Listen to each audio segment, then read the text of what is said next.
кажа после еден ваков пораз? Одигравме храбро и машки до самиот крај се боревме, но на крајот останавме со празни раце. Како вие го видовте од клупата и од трибините овој надпревар?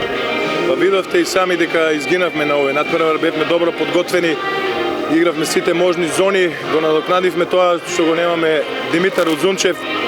Дечките заслужуваат еден голем аплауз за оваа борбеност, верувавме сите дека можеме. Не би го коментирал третиот фактор, видовте и сами.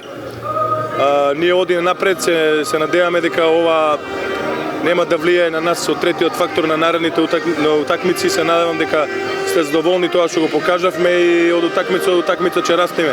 Ова беше прва утакмица за нас на едно големо надпреварување. Го пробивме мразот, играчите видоа дека можат, знаат, Македонија, како што кажав, има потенцијал за воиднина и ќе даеме све од себе да ја поминиме групата.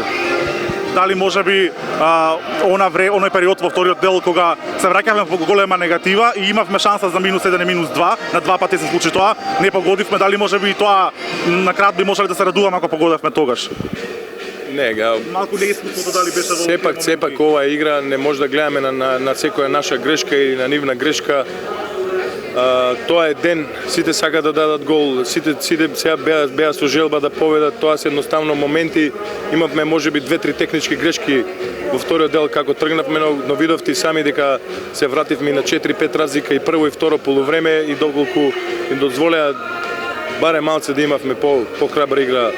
Знаете од која страна мислам дека денес ќе победат. Следува Црна Гора. Имаме ден одмор, ќе се фокусираме, тоа ќе биде надпревар за нас, знаете каков надпревар. Ќе даеме све од себе да ја победиме Црна Гора. Не ветуваме ништо претходно, како што рековме, него ветуваме 6 минути борба. Тоа е тоа.